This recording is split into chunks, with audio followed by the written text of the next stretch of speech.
열왕기하 8장 5절 말씀입니다. 네, 열왕기하 8장 5절 말씀. 다 같이 읽어보도록 하겠습니다. 시작. 게하시가 곧 엘리사가 죽은 자를 다시 살린 일을 왕에게 이야기할 때 그 다시 살린 아이의 어머니가 자기 집과 전토를 위하여 왕에게 호소하는지라. 게하시가 이르되 내 주 왕이여 이는 그 여인이요 저는 그 아들이니 곧 엘리사가 다시 살린 자니이다 하니라. 아멘.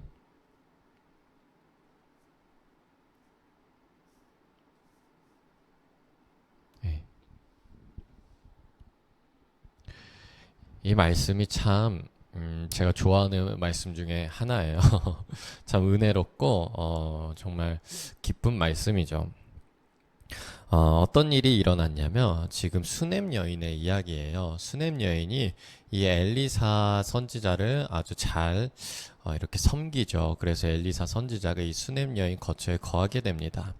그래서 엘리사가 그 수넴 여인에게 축복을 줍니다. 그 수넴 여인에게는 아들이 없었거든요. 그래서 그 아들이 너희에게 이제 올 것이다, 태어날 것이다 라고 얘기를 합니다. 그런데 그 수넴 여인의 아들이 이제 잘 자라다가 갑자기 병에 걸려 쓰러집니다. 그런데 거기서 그냥 죽어버려요. 이 수넴 여인이 어떻게 하냐면 바로 엘리사에게 다 이렇게 달려갑니다. 예, 우리 아들이 이렇게 됐다, 죽었다, 살려달라. 그래서 그 아들이 살아납니다. 그리고 그 뒤에 엘리사가 수넴 여인에게 얘기를 합니다. 지금 이곳에 가뭄이 들 것이다. 그러니까 너가 7년 동안 이곳을 떠나 도망가 있으라. 가뭄을 피해 있으라. 이렇게 얘기를 합니다. 그래서 이 수넴 여인이 그 엘리사의 말에 순종하여 가뭄이 들었을 때 이제 그곳을 피해 갑니다. 그래서 갔다가 이제 가뭄이 끝나고 엘리사가 말한 시간이 돼서 다시 돌아왔습니다. 그런데 돌아오니까 이제 7년 동안 갔으니까 이제 자기 땅과 자기 재산을 되찾아야 하는 입장인 거예요. 그래서 그 여인이 어떻게 했냐면 자기 집과 전토를 위하여 호소하려고 이제 왕에게 갑니다. 그런데 그때 그 왕이 하나님의 사람의 사원 게하시와 말하매 너는 엘리사가 행한 모든 큰일을 내게 설명하라. 자, 지금 어떤 상황이냐면 수넴 여인이 자신의 잃어버린 땅과 전토 이런 재산들을 찾기 위해서 되찾기 위해서 호소하기 위해서 왕에게 갔어요. 그런데 그때 왕은 그 왕 접견실에서 뭘 하고 있었냐면 그 게하시에게 이 수넴 여인, 이 엘리사가 행한 기적들을 듣고 있었던 거예요. 그래서 엘리사가 그 아이를 살렸다, 죽은 자를 살렸다, 이렇게 얘기를 하고 있을 때 이 수넴 여인이 딱 들어오게 된 것이에요. 그래서 이렇게 얘기를 오늘 말씀으로 얘기를 하게 됩니다. 이야기할 때에 그 다시 살린 아이의 어머니가 자기 집과 전토를 위하여 왕에게 호소하는지라. 그때 딱 호소하게 된 거예요. 그래서 게하시가 이르되 내 주 왕이여 제가 얘기하던 그 여인이 저 사람이에요. 그리고 그 죽었다가 살아난 아이가 저 아이예요. 이렇게 얘기를 합니다. 그래서 왕이 그 여인에게 어떻게 얘기를 하냐면 이 여인에게 속한 모든 것과 이 땅에서 떠날 때까지 이제까지 그의 밭에 소출을 다 돌려주라 하였더라. 네. 그러니까 7년 동안 떠나 있느라 그 밭에 소출 없었잖아요. 그런데 그 7년째 소출까지 계산해서 다 돌려주라라는 어마어마한 이제 보상을 내리게 되는 거죠.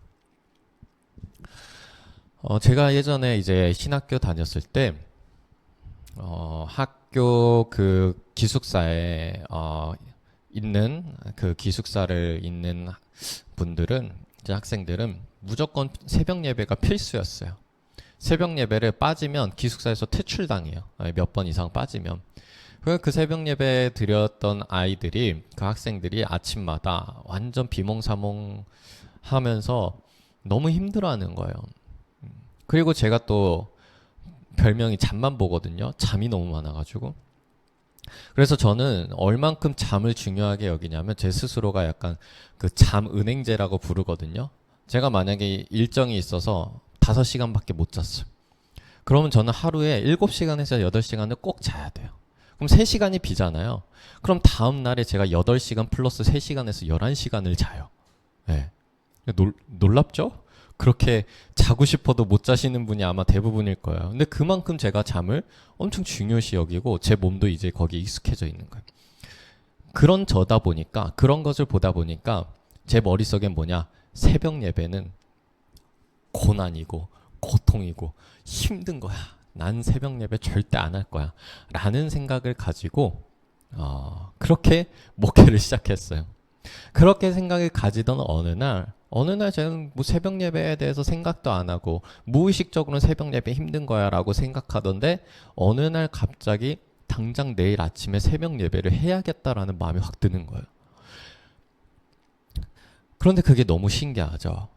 그래서 제가 이것이 성령님이 시키는구나라는 것을 알았어요. 왜냐? 새벽 예배에 대해서 아무런 생각도 하고 있지 않았고 오히려 새벽 예배를 싫어하는 사람인데 그때 갑자기 심장이 막 뛰면서 너무나 설레면서 당장 그날이 저녁 9시에 딱 그 생각이 들었거든요. 나 지금 자야겠다.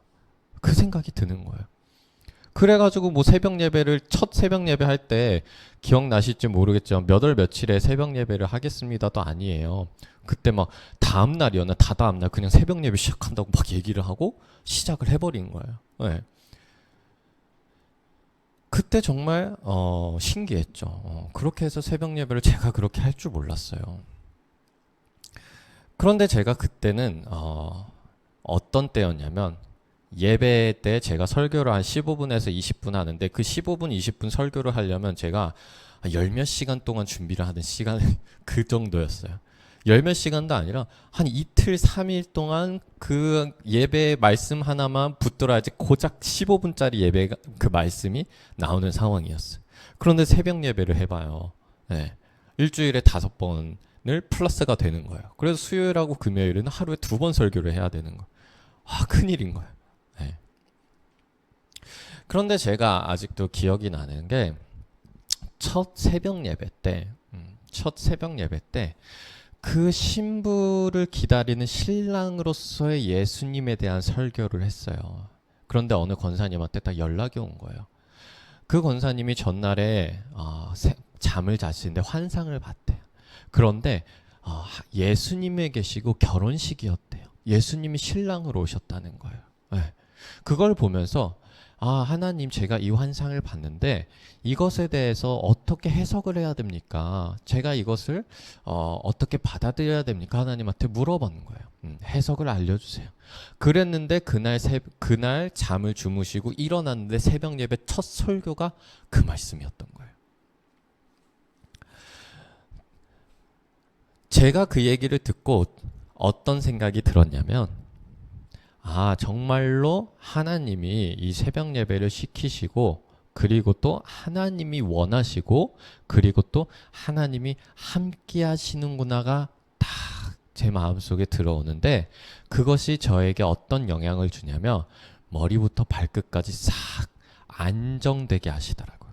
저에게 정말로 큰 안심, 그 안심이 들어왔어요. 왜냐? 하나님이 함께 하시니까. 그래서 그때 새벽 예배를 하는데 정말 새벽 예배 준비를 제가 새벽 예배 기도하면서 말씀을 하는데 그 기도하잖아요. 그러면 정말 머릿속에 어떤 프롬포트가 이렇게 그려지는 것처럼 그 말씀에 대한 설교의 대본이 머릿속에 싹 그려지는 거예요. 저는 그거를 기도하면서 핸드폰으로 받아 적기만 했어요. 그러면서 설교를 했어요. 매일매일. 네. 정말 놀라운 일인 거예요. 그래서 제가 그 새벽 예배의 부담감이 하나도 없는 거예요. 너무나 즐거웠던 거예요. 그리고 그런 일들이 또 몇 번씩 있는 거예요. 그 다음 날도 있었고 그 다음 날도 있었어요. 목사님, 어떻게 제가 이 말씀 가지고 큐티하던 걸 어떻게 하셨어요? 왜 그때 설교를 하셨어요? 잘 모르죠. 목사가 무슨 독심술사도 아니고 모르죠. 그 다음 날도 또 어떤 분한테 연락이 와서 목사님, 이 말씀 제가 어젯밤에 자기 전에 보던 말씀이에요. 그런데 이 말씀이 새벽 예배로 와서 너무나 놀랐어요. 첫 주 동안 계속 그런 이야기들이 왔던 거예요. 그러니까 저에게는 이 한 달 동안 새벽 예배가 너무나 안심이 되는 거예요. 안심. 왜? 하나님이 나와 함께 하는구나. 함께 하는구나. 그리고 제가 목사 안수를 위해서 매해 이제 시험을 보는데 마지막 해 시험을 보는 날에 그때도 새벽 예배를 하고 있었어요. 그런데 새벽 예배를 하는 그 말씀, 새벽 예배를 할 때 그 말씀을 선포했어요. 그래서 그 말씀을 선포하고 시험장에 갔어요. 네. 그런데 시험장에 그 시험 중에 이때 갑자기 룰이 바뀌면서 주관식 시험을 조금이라도 써야지만 무조건 통과가 되는 거예요. 만약에 백지로 내면 통과가 안 되는 거예요.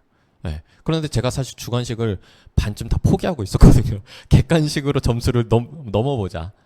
네. 그런데 주관식을 시작하자마자 첫 줄에 뭐가 있었냐면 그날 제가 새벽 예배 때 설교했던 말씀이 있는 거예요. 그래가지고 제가 어떻게 했어요? 그 말씀을 딱 적는 순간 제가 그때 어떤 마음이 들었냐면 아싸 하나님 덕분에 한 문제 맞췄다 이게 아니라 하나님이 지금 이 과정을 함께 하시는구나 라는 안심이 드는 거예요. 네, 정말 큰 안심이 드는 그러면서 그 뒤에 주관식이 오는데 다 아는 말씀들인 거예요. 다 쓴 거예요. 대부분 썼어요. 여러분 오늘 말씀에서 보면 이 말씀을 딱 보면 왕에게 이야기할 때에 그때 마침 그 아이의 어머니가 왔어요. 그러면 이것이 우연일까요? 네. 절대 우연이 아니라 하나님의 섭리이죠. 그런데 우리가 이런 것을 느끼고 이런 것을 경험하고 이런 말씀을 볼 때 우리에게 가장 좋은 게 뭐냐면 제가 전에 얘기했던 이 하나님이 함께 하신다는 그 안심과 그 안정감이 이루 말할 수가 없는 거예요. 그러니까 오늘 말씀은요. 딱 보면서 하나님이 참 우연처럼 정확한 타이밍을 하나님이 계획하신다. 맞죠? 정말 그렇게 하나님이 계획하세요. 그런데 우리가 거기에만 너무 꽂히다면 뭐가 되냐면 그냥 정말로 살다 보다가 그냥 우리가 보고 듣고 느끼는 것을 다 하나님의 뜻에 막 다 꽂히게 돼가지고 막 이것도 하나님의 뜻인가 저것도 하나님의 뜻인가 다 오해하게 돼요. 그런데 오늘 말씀은 그 타임 맞춰서 역사하시는 하나님 그것도 맞죠. 그런데 여러분 이 때에만 하나님이 없다가 나타나셨겠냐는 거예요. 이 수냄 여인에게.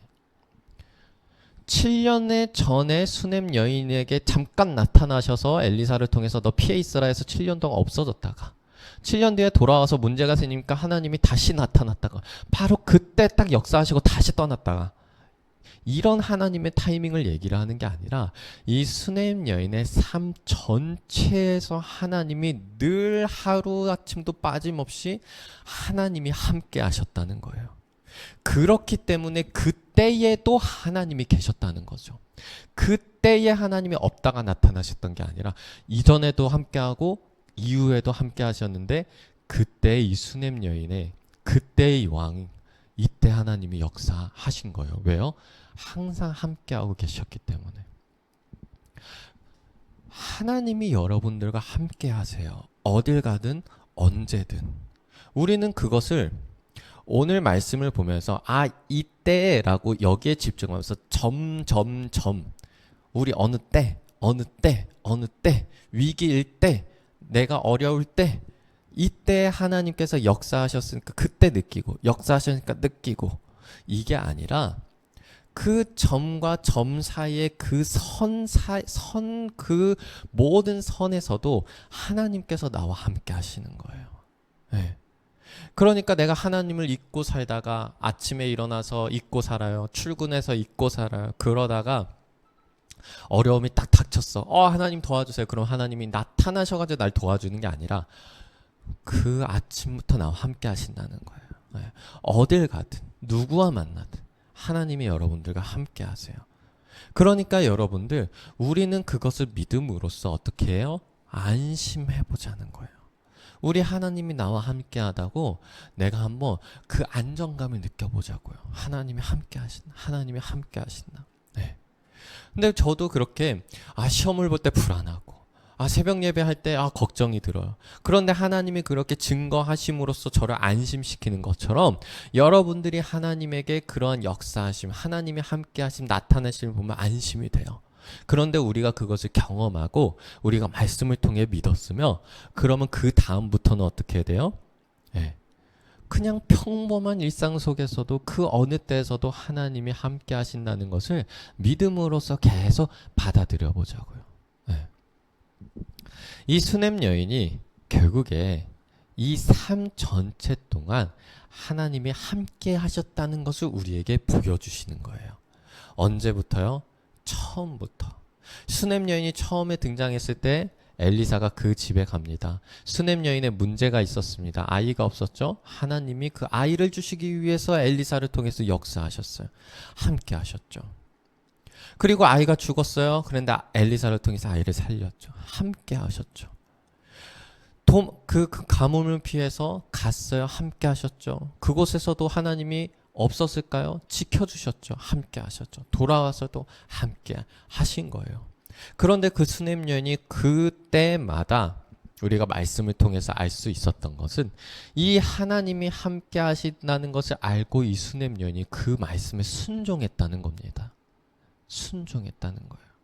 그래서 엘리사가 떠나가고 했을 때 수냄 여인이 부자예요, 사실. 여러분 부자가 떠나기 쉽지 않아요. 뭐 지금처럼 우리 그 재산 다 어디에 있어요? 은행에 있죠? 우리가 뭐 서울에 있나 부산에 있나 뭐 어딜 가서나 우리 돈 없어지지 않잖아요. 근데 그 당시 부자가 이제 삶의 터전을 버리고 간다? 재산 다 버리는 거예요. 땅을 다 버리는 거예요. 쉽지 않은 결정입니다. 그리고 그냥 부자라면 어떻게 할 수가 있어요? 자기 있는 재산 가지고 그냥 곡식을 다 사들여. 흉년이 왔어. 팔아요. 더 부자가 될 수 있어요. 그런데 그런 생각들을 다 뭐 했는지 안 했는지 몰라요. 성경에서 안 나와 있기 때문에. 그런데 이 수냄 여인은 어떻게 했냐면 그 엘리사의 말에 무조건 순종했다는 거예요. 무조건. 그리고 순종함으로써 왔어요. 그리고 그 결과가 어떻게 됐냐? 7년 동안 경작하지도 않았던 그 모든 소출까지도 다 하나님께서 보상해 주신 거예요. 그 7년 동안 버려두고 빼앗겼던 그때 그 타이밍에 저 수냄 여인에 대한 이야기를 하게 만듦으로써 그 왕의 마음을 완전히 바꾸셔서 보상받게 하셨다는 거예요. 이 순종하는 수냄 여인과 늘 함께 하셔서 이 수냄 여인의 삶에 함께 하신 하나님, 우리 이러한 삶을 한번 우리도 살아보자는 거예요. 그래서 언제 어디서나 하나님이 나와 함께 하신다는 것을 믿고 말씀에 순종하며 우리 그 안에서 하나님이 나를 위해서 역사하시는, 그래서 그것을 맛보고 경험해서 정말 우리가 어디 가서든 어느 상황에서든 하나님이 함께 하신다는 것을 우리가 보면서 안정되고 안심하고 평안을 누리고 하나님이 여러분들과 함께 하신다는 것을 늘 경험하고 늘 믿기 바랍니다. 그래서 여러분들, 우리 언제나 불안하고 어려움이 있을 때 하나님이 함께 하신다. 하나님이 함께 하신다. 하나님이 나와 함께 있다. 하나님이 날 대신해서 할 말을 주실 거고, 하나님이 날 대신해서 이 상황을 더 역전시켜 주실 거고, 하나님이 나와 함께 하셔서 내가 지금 어떤 상황인지, 내가 지금 어떤 수모를 겪는지, 고통을 겪는지 하나님이 지금 다 보고 계시고, 그리고 그것을 다 갚아줄 계획을 하고 계신다. 그리고 그 믿음으로 인해서 우리가 정말 안심하고 안정되고 평안을 누리는 그런 성도님들, 그런 하나님의 놀라운 은혜를 경험하시길 바랍니다. 기도하도록 하겠습니다. 하나님 아버지, 정말 우리 주님과 함께 한다는 하나님, 우리가 그것을 봤을 때 정말 세상이 줄 수 없는 그 평안과 안도감을 우리가 맛볼 수 있습니다. 주님, 우리가 정말 어려운 상황 속에서도, 그리고 정말 당황스러운 상황 속에서도 하나님 아버지 나와 함께 하시다는 것을 믿음으로써 받아들이게 하여 주시고, 하나님이 함께 하신다는 증거를 우리가 영적인 눈을 계속해서 떠서 그 증거들을 보며 하나님이 정말 함께 하시는구나 하면서 안정되고 우리가 안심할 수 있게 하여 주시옵소서. 주님, 우리 성도님들에게 주님이 주시는 평안이 머리부터 발끝까지 다 끼치게 하여 주시고, 모든 걱정과 염려를 내려놓고 하나님이 하시는 일을 우리가 기대하고 소망하게 하여 주시옵소서. 예수 그리스도의 이름으로 기도하였습니다. 아멘.